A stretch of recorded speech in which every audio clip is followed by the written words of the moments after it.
أهلا بيكم في Mind Matters. أنا ميرو، والنهاردة أول حلقة لينا، وحابة أتكلم معاكم من بداية قرار البودكاست. من فترة قريبة كنت كتبت بوست على فيسبوك عن موضوع يخص الثيرابيست.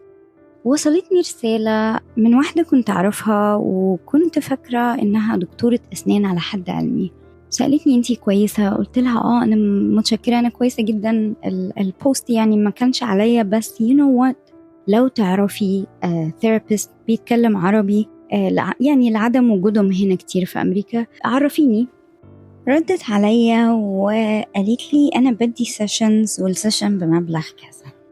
أنا استغربت وسألتها هو مش أنتي دكتورة أسنان؟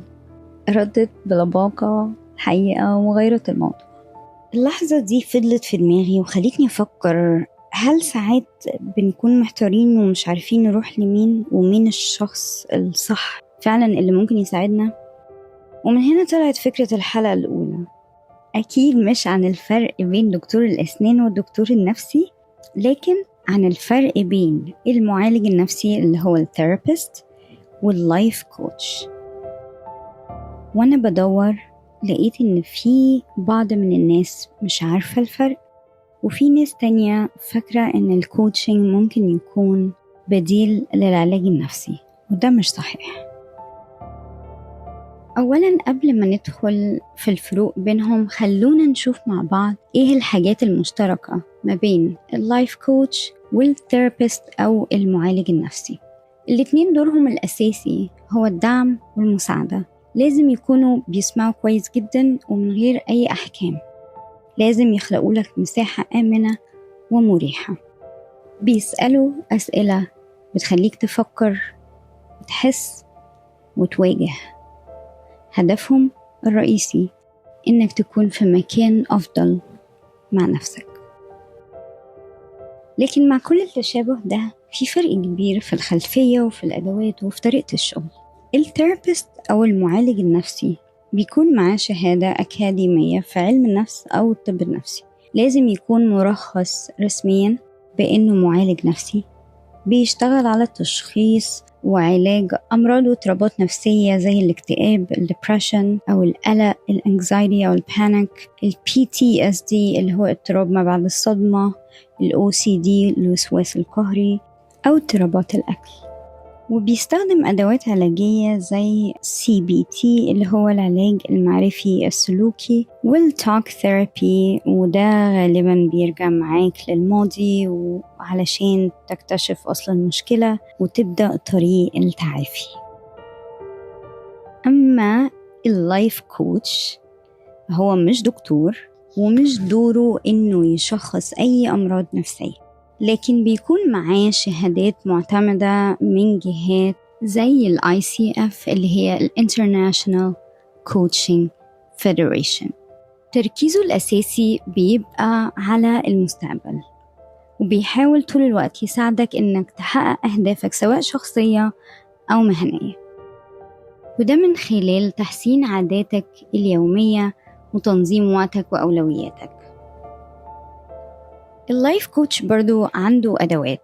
عنده أداة اسمها The Wheel of Life، وهو اسمه تمرين عجلة الحياة، وده تمرين بيساعدك تشوف جوانب حياتك المختلفة وتحدد إيه اللي محتاج تركيز أو توازن أكتر. اللايف كوتش لازم يسأل أسئلة عميقة تفتح مساحة أكتر للتفكير، وبيعمل حاجة اسمها progress tracking علشان تلاحظ التطور من أول خطوة، من أول ما ابتديت، وتشوف وصلت لفين والفرق الحقيقي اللي بيحصل مع الوقت. اللايف كوتش مش بيسألك ليه حصل كده، لكن بيركز معاك انت واقف فين، رايح على فين، وازاي نقدر نتحرك لقدام بخطوات واضحة وسريعة. امتى تحتاج لمعالج نفسي وإمتى تحتاج للايف كوتش؟ تروح لمعالج نفسي لو حاسس إنك مش قادر تكمل يومك بشكل طبيعي، لو عندك أعراض نفسية أو جسدية من غير سبب واضح، لو عندك مشاعر مستمرة بالذنب أو انعدام القيمة لو عندك تراما أو صدمة كبيرة قوي مريت بيها ومش قادر تتجاوز الصدمة دي، ولو في تفكير في إيذاء نفسك أو إيذاء الآخرين، أو بمنتهى البساطة لو حاسس إنك تعبان نفسيا ومحتاج تتكلم مع حد. أما بالنسبة لللايف كوتش، إمتى تحتاج لايف كوتش في حياتك؟ لو حياتك نوعا ما مستقرة نسبيا بس حاسس إنك واقف في مكانك، لو محتاج تنظم وقتك أو تغير عادات معينة، أو لو عايز تبني ثقة بنفسك أو تبدأ مشروع جديد أو تطور من نفسك.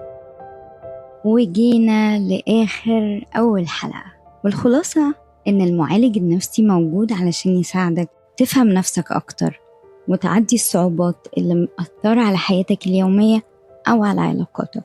واللايف كوتش برضو موجود وبيمشي معاك خطوة بخطوة لقدام عشان تطور من نفسك وتوصل لأهدافك وتعيش الحياة اللي تناسبك. مش عيب إنك تحتاج معالج نفسي، ومش ضعف إنك تطلب دعم من كوتش. المهم إنك تختار الشخص الصح حسب احتياجاتك. أنا ميرو، شكرا إنكم سمعتوني النهاردة في أول حلقة من Mind Matters. استنوني الحلقة الجاية في موضوع جديد ومهم لينا كلنا. وخليكم دايما فاكرين عقلك أغلى كنز عندك، حافظ عليه. بكل حب وسلام، معكم ميرو.